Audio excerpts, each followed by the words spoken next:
Comme des milliers d'autres Afghans à Bruxelles, il a fui son pays pour échapper aux talibans.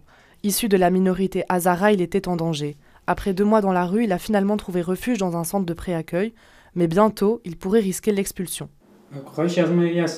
Je ne veux pas retourner en Afghanistan, ce serait dangereux pour moi. Soit je vais être forcé de devenir militant pour les talibans, soit je vais être menacé d'être tué. Je fuis ce régime non démocratique pour ne pas en être victime. La secrétaire d'État à l'asile et à la migration Nicole Demore propose de reprendre les retours forcés d'Afghans sans négocier avec les talibans. La solution, un transit par Istanbul. Le HCR, par exemple, ou des opérateurs de retour volontaire ne pratiquent pas du retour volontaire vers l'Afghanistan pour l'instant. Et donc, c'est quoi cette créativité pour essayer de décomposer une expulsion en passant par un partenaire non européen que pourrait être la Turquie?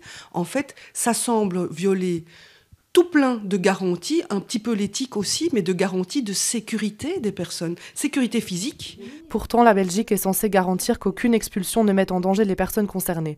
Aucun des États contractants n'expulsera ou ne refoulera de quelque manière que ce soit un réfugié sur les frontières des territoires où sa vie ou sa liberté serait menacée en raison de sa race, de sa religion, de sa nationalité, de son appartenance à un certain groupe social ou de ses opinions politiques. Aujourd'hui, on pense très clairement pouvoir dire que le régime organisé par les talibans n'est pas un contexte dans lequel on peut garantir que des personnes qui ont fui un régime puissent ensuite être réaccueillies dans des bonnes conditions et en leur évitant des situations de torture ou de discrimination.